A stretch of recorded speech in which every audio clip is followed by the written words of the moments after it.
Good evening, everyone. I'm Ritu Dugal, President of BNI Alliance. We at BNI Alliance refuse to stop doing business even in these trying times. And we take great pleasure in introducing to you one of the most unique virtual events of all times. Welcome to Alliance Business Expo. Today at our expo, we have with us one of the leading architects of Kolkata, Rupande Shah. We would be having a little chat with her on design trends going forward. So welcome Rupandesh to the Alliance Business Expo. So we are live now. So for the viewers today, Rupande Shah has a boutique design firm based out of Kolkata and is committed to excellence in customized design projects. Rupande Shah has almost 30 years of proven professional experience. She earned a Master's of Architecture at Pratt Institute, New York, USA, and Bachelor's of Architecture from Academy of Architecture, Mumbai. Her previous experience working with stalwarts like Ratan Batliboy, Nauzar Badia, and Talati Panke has helped her hone her design sensibilities in her profession. She was nominated as one of the 100 hottest architects in India by Architects Interior magazine in 2015. She has also participated in various national and international seminars, workshops, and been on panels for many competitions. I can go on and on about Rupande and her work, which I personally love. But let's get on to a discussion with her. So, Rupande, how are your views on the ongoing pandemic? Thank you very much for the very elaborate introduction, Ritu. I am honored. And thank you, BNI, for having me on this platform. And a very warm welcome to all the viewers who are going to be watching this. I'm quite excited to be a part of this panel. So as far as this pandemic is concerned, I think we are all seeing a very unprecedented and unexpected kind of change in the world. It's been very difficult for a lot of us, but as I would always say that every dark cloud has a silver lining.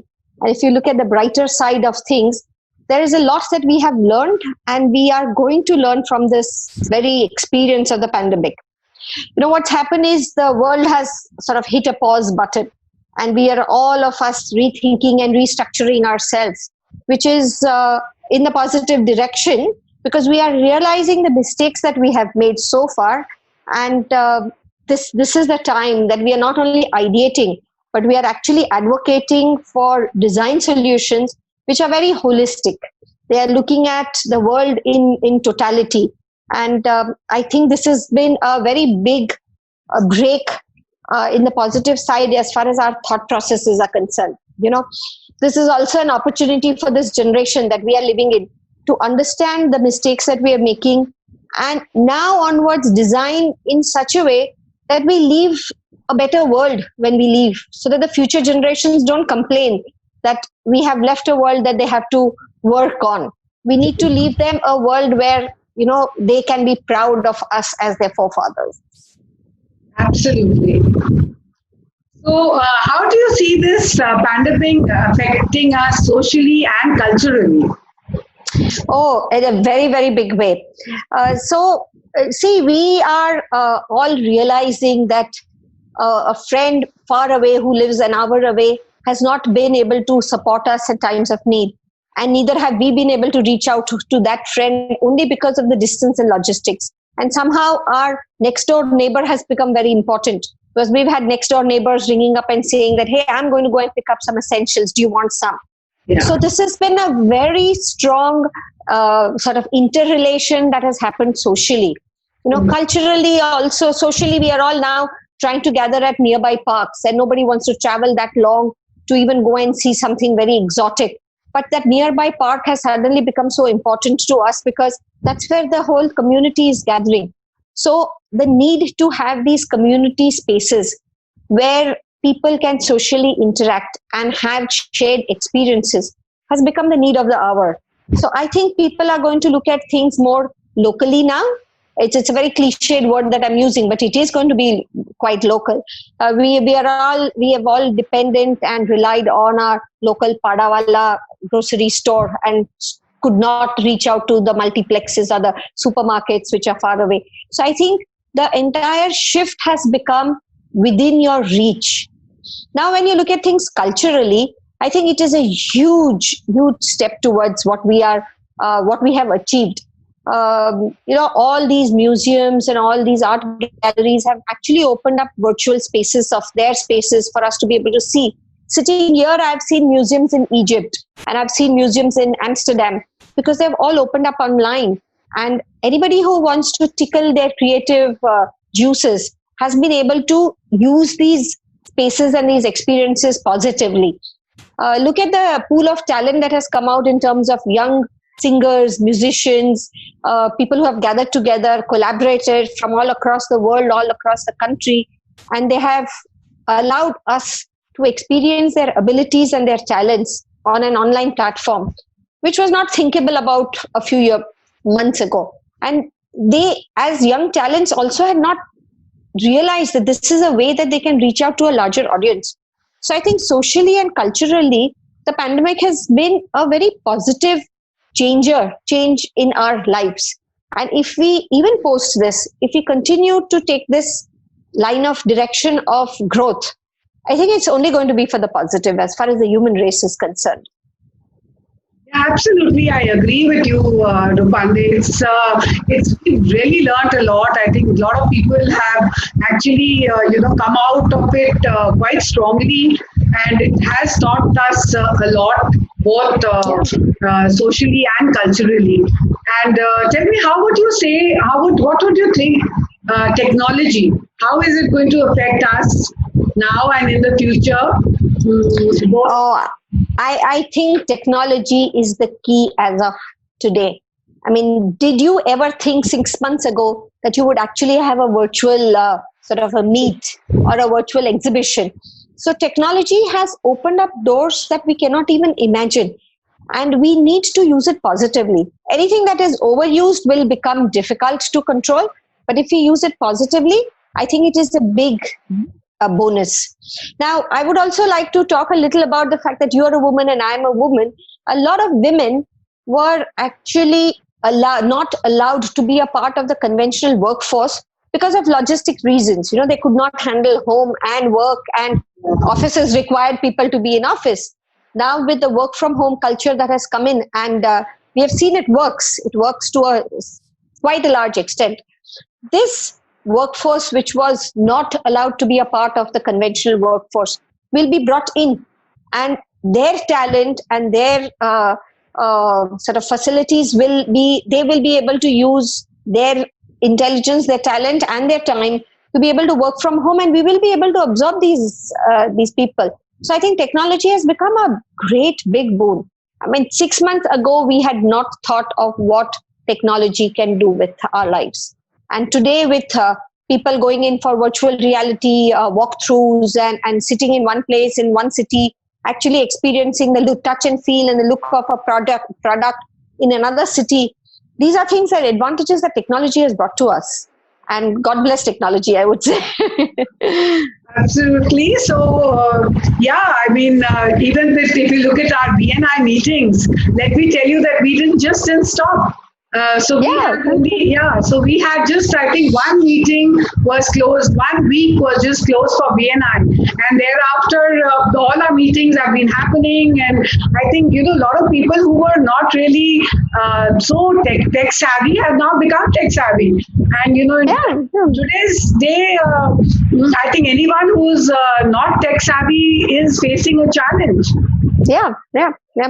And a real huge platform for us where we can actually employ people who could be sitting anywhere in the world to work for us. Designs and their walkthroughs, like you mentioned. So it really has done wonders for us. So tell me, how do you see the design fraternity adapt to this change?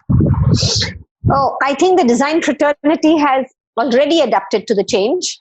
Adaptability is right now going to be the key for design fraternity.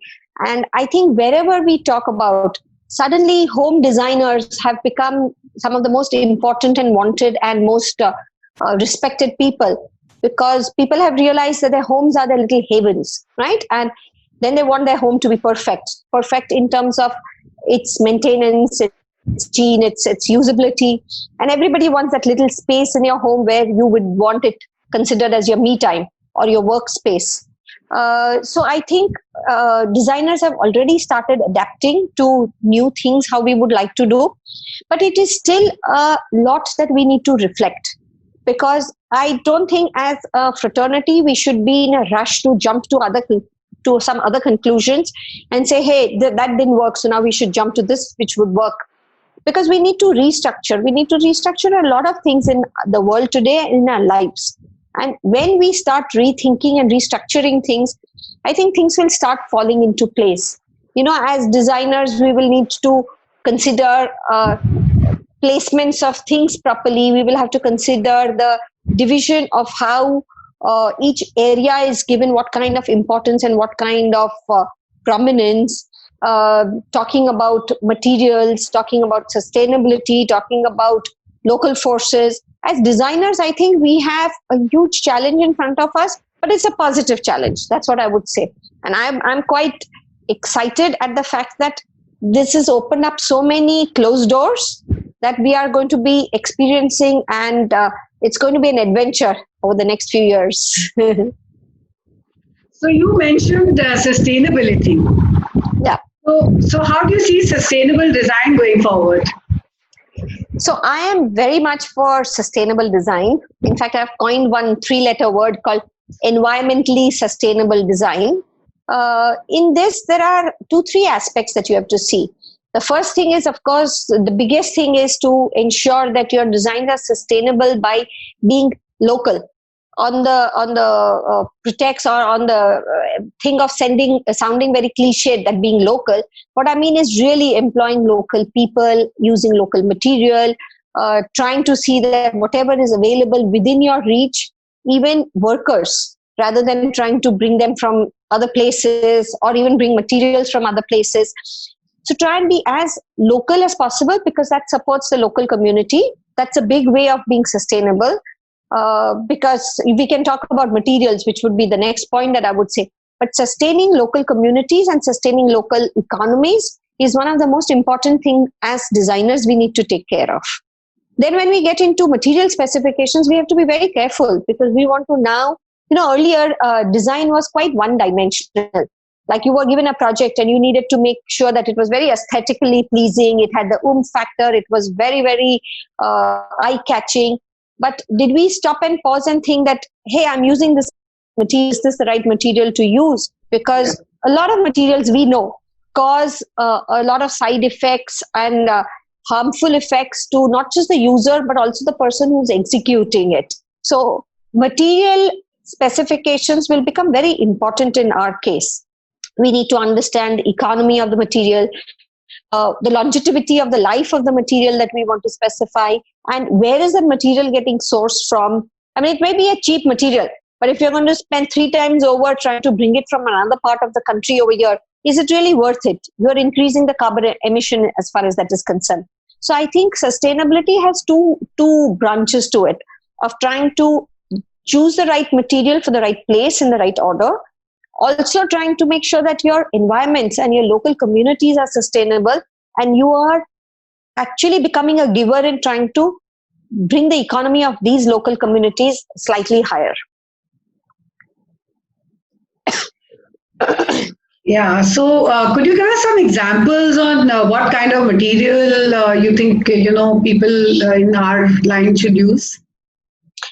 So it could be a variety of things. I mean, if you start talking about it, it's a whole, I could do a PhD on it. But I know that some of the stuff that I have talked about, Ritu, one of the most misconceptions that all of us have is about cotton. Yeah. We feel cotton is very sustainable. Oh, it's earth product and all. However, cotton is one of the most difficult materials to use, because the amount of water that cotton uses and the amount of pesticides and insecticides that have to be sprayed into cotton fields to make sure that the cotton is healthy. So there is a little statistics that 25% of the insecticides that are made in the world are used for cotton production, which is huge. And to produce, say, 2 meters of cotton fabric, you need 75 gallons of water. Oh my God. So you can imagine. Whereas there are alternative materials, materials like hemp, materials like, there are various banana fabric. You could even think about linen, which are alternatives to cotton, which are extremely sustainable, very easy to use, and it can be easily replenished. I mean, a fabric like hemp fabric is one of the best fabrics which has not been tapped into as yet. So I think this is something that one should consider. And I have done a lot of research on these fabrics and things of that sort. And I think if time permits, maybe or at a later stage, I will give you a 1:1 or a large scale audience discussion on different fabrics. But there is a lot of materials that we use without realizing what the environmental impact on these materials are. And I think we need to be careful about that in future now. True, absolutely. So Rupandi, on a personal front, how has life changed for you? Oh, life has changed, and I can tell you it's changed really for the positive. So family time has increased, bondings have increased, okay? Siblings have connected on a more day-to-day basis. Larger extended families have connected, even if it's just one phone call to check, hey, are you doing okay? Or I'm okay, is everything fine with you? Which 6 months ago, we didn't really have the time to do it. I think we were all running in a rat race. I don't know where the finish line was, because by the time we reached one goal, we had already set another goal for ourselves. Okay, I want to do this project and finish it in so many months, and then comes the next challenge and you want to push your boundaries even more. So I think we were all into this rat race, and that rat race has been broken with this pandemic, and we've all had some time to think, and me time, as I said, reflecting and restructuring. The best thing that's happened, I think, is food. People have suddenly become very conscious of organic food, and the Dadi Ma ka kadha, which was looked badly upon by children, like chi, has become a life-saving drug now. And people are asking for it. Every morning the kid says, oh, where's my kadha? Kind of stuff, So, and people are thinking organic food, healthy food. People want to eat the right time and the right way. So I think personal front, it has been a fantastic, positive journey through and through. And I wouldn't trade it for anything else. So it was really nice talking to you, Pandey. And yes, I love positive people because I'm positive myself. And I think BNI, should say, is really, really very positive. And it's really great to have you here on this platform. And we loved your valuable inputs. And I'm sure that it will benefit all the interior designers and architects of, of our fraternity. And I would request you now to take a tour of our expo and encourage all our exhibitors. So thank you once again, Rupandi. Thank you very much, Ritu. It was a pleasure being with you. Thank you. Bye-bye. Bye-bye.